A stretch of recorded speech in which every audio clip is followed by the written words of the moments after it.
Bonjour à tous, enfin bonsoir peut-être pour ceux qui maintenant arrivent à un moment où le soleil se couche. Nous sommes à l'international, donc je vais essayer de parler le plus lentement possible pour que vous puissiez, les traducteurs, faire également le travail. Donc je suis Pedro Selgi, je suis directeur régional de SARA et je suis accompagné également de Laure Profit qui est ingénieur projet à Génergie, et je vais vous parler effectivement de cette transition énergétique au travers de notre industrie, enfin de notre compagnie qui est la SARA.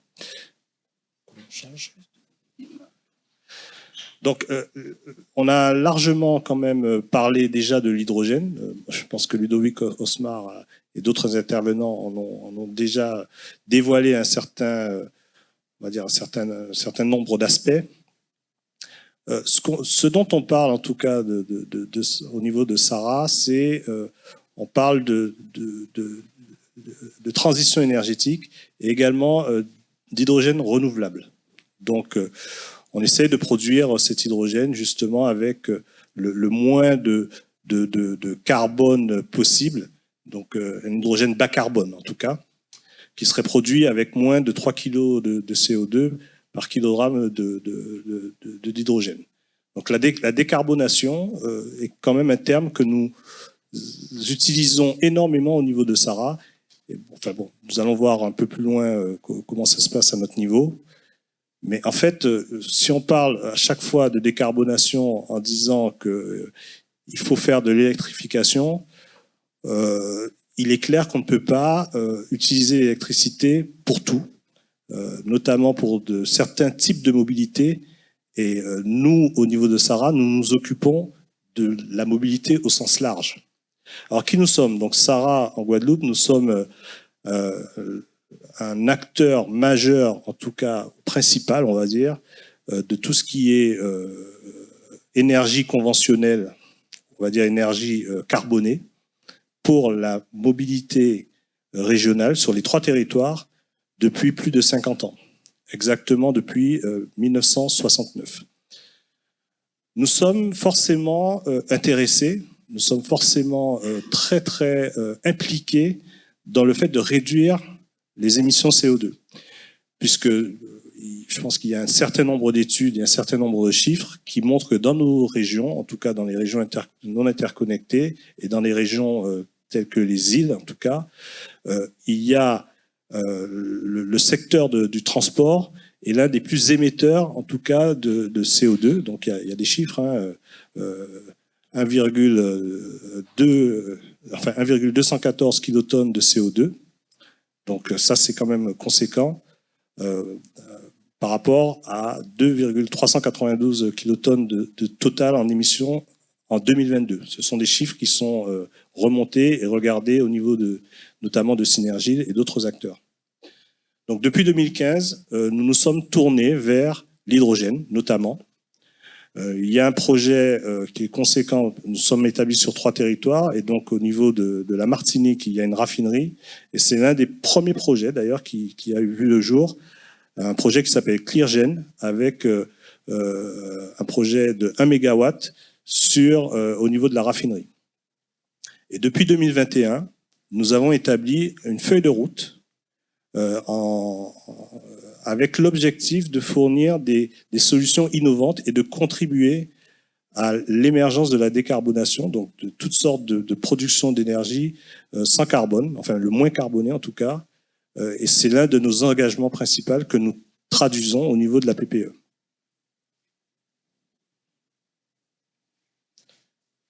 Alors, nous allons, depuis donc 2015, nous avons progressé, et depuis 2015, et l'époque où il y a eu ce projet de pile à hydrogène pile à combustible au niveau de la raffinerie, la Guadeloupe n'est pas restée en reste. C'est un jeu de mots un peu facile, mais enfin bon, n'est pas en reste en tout cas. En Guadeloupe, nous avons travaillé sur le projet IG que je vais vous présenter un peu plus tard. Nous participons au projet MAGIC. C'est un projet qui est porté par 5 partenaires, donc Farmwind, le grand port maritime de Grand Port Caraïbes de Guadeloupe, le port de Martinique et Sarah, donc nous, et Unite Caribbean, qui est basé à Sainte-Lucie. C'est un projet Interreg, et c'est un projet qui nous permet qui étudie la faisabilité de la mise en œuvre d'une filière énergétique en hydrogène renouvelable, avec des navires énergie qui permettraient, avec la force du vent, de récupérer de l'hydrogène, de stocker et de la distribuer ensuite à terre. Donc c'est un projet Interreg qui fait l'objet d'études très très poussées et qui devrait voir le jour aux environs de 2025-2026. Avant cela, nous avons travaillé sur un projet, donc parce que je pense que ce qui est intéressant quand on travaille sur ce type de projet et d'énergie, c'est de faire des projets pilotes, des projets qui démontrent qu'il y a des possibilités. Donc le projet JARI, c'est un projet, alors JARI pour Jari Hydrogène, c'est un projet qui a vu le jour sur notre site à Jari, et avec la mise en service en mars 2023, donc cette année, hein, d'une première station, une station pilote de production et de stockage d'hydrogène. Donc c'est une petite station qui fournit de l'hydrogène et qui nous permet de faire fonctionner 2 véhicules hydrogène. C'est une première en Guadeloupe et on est très fiers de l'avoir fait. Et ça nous a permis également, lors des ateliers que nous avons co-organisés avec l'ADEME, la région France Hydrogène et Synergile, de montrer aux différents acteurs qu'il y avait des possibilités et une chaîne de valeur hydrogène en Guadeloupe. Je pense que mon prédécesseur en a largement discuté, mais à un moment, il faut vraiment réunir, que ce soit le public et le privé, pour accélérer et passer à la phase suivante. Donc la phase suivante, c'est le projet IG, Hydrogen for Green Island, donc, porté par Génergie et Sarah, nous-mêmes, hein, qui est un projet lancé en 2020 et qui est lauréat de l'appel à projet écosystèmes territoriaux hydrogène de l'ADEME. Alors ce projet qui devrait voir le jour en 2025, en mise en service en 2025. Donc je peux pas me passer de ne pas présenter également Génergie, hein, Génergie qui est un acteur, une compagnie privée qui opère depuis 15 ans sur la conception, l'installation et l'exploitation d'installations photovoltaïques et qui a une quarantaine d'employés. Donc avec eux, donc Sarah qui est peut-être un peu plus important avec 320 personnes sur 3 territoires, nous avons décidé et fondé une société qui s'appelle AgroSolar 2. Et cette société donc a répondu à l'appel à projet et a travaillé sur le fait de produire de l'hydrogène vert et renouvelable, donc sur un endroit tout proche pour alimenter 5 à 30 bus avec cet hydrogène vert. Donc on parle là d'hydrogène vert, d'hydrogène local, donc une production tout à fait innovante. Et également, vous allez le voir un peu plus loin, on a travaillé sur tout un tas de concepts qui sont venus se rajouter, comme la récupération d'eau, le fait de travailler également avec des agriculteurs. Donc, je vais me passer de présenter tout le schéma parce que je ne sais pas à quel point on peut se permettre de rester. Je sais pas en termes de temps, si on a un peu de temps ou pas. Un petit peu, d'accord, bon, ça va. Donc, il s'agit en fait d'une production de 1,2 MW, donc une ferme solaire, hein, et un électrolyseur d'1 MW qui pourrait produire à peu près 80 kg par jour d'hydrogène et avec une production de 30 à 150 tonnes par an. Une station qui est étudiée pour fournir 5 à 30 bus et avec un stockage d'à peu près 1 tonne d'hydrogène qui pourrait être stocké sur le site.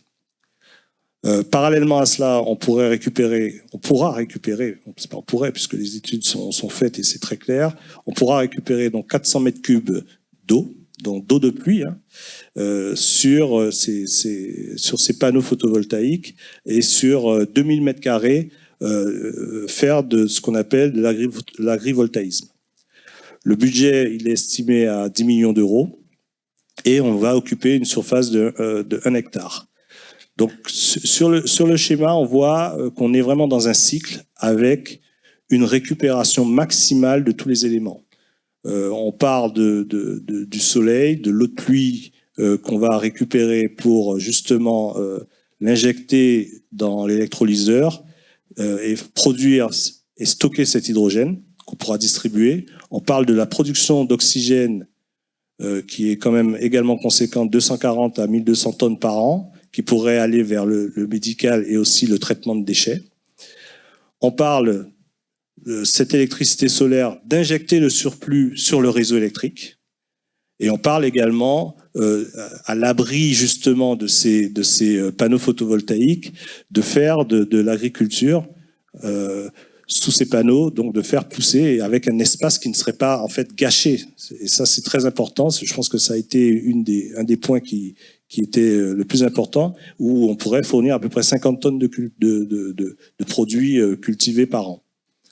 Donc, on se place dans un schéma relativement vertueux, hein, puisque on voit que rien n'est perdu. Et c'est ce type de projet qui nous a particulièrement intéressés et qui nous a motivés à accompagner avec Génergie.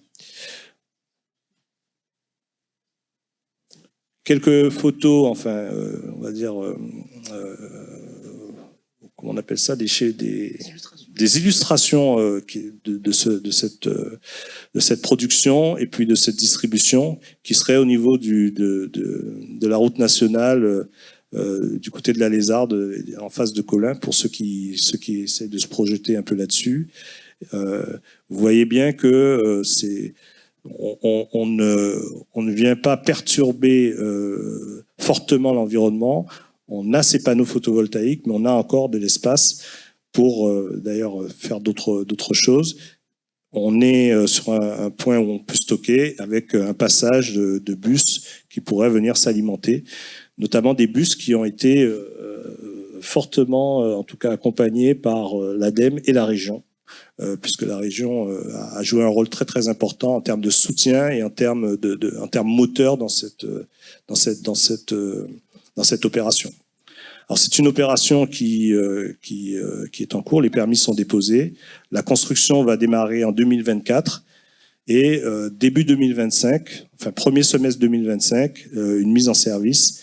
Je pense que c'est quand même réellement novateur et de mémoire, c'est le seul territoire ultramarin qui a pu bénéficier, en tout cas, qui a été lauréat de cet appel à projet. Les impacts et les bénéfices, on est sur je le répète, sur du local et du renouvelable. Hein, l'eau, alors on pourrait dire que l'eau n'est pas va se raréfier, mais enfin bon, on est quand même, pour l'instant, vu ce que j'ai pris tout à l'heure en venant, on est quand même sur une ressource qui est quand même encore là. Le soleil, je pense que là, il n'y a pas non plus de débat. On crée des emplois locaux et avec des compétences, hein, puisqu'il y aurait deux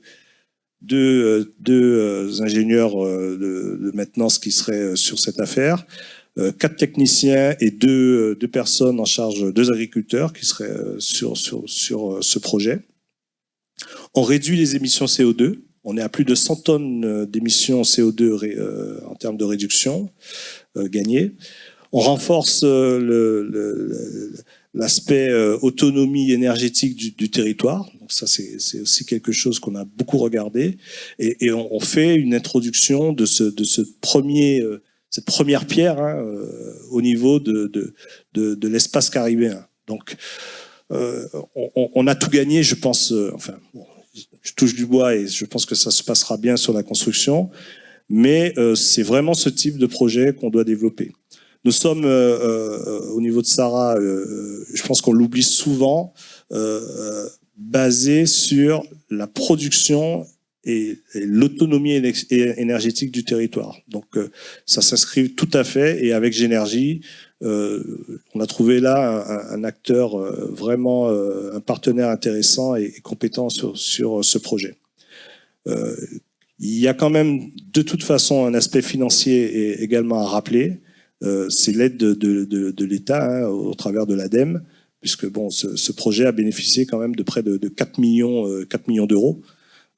On est encore sur des projets qu'il faut aider, qu'il faut accompagner, qui sont à une échelle un peu différente de ce qui se fait en Europe, mais qu'il faut absolument regarder sur nos territoires. Je vous remercie et puis je suis disponible pour les questions.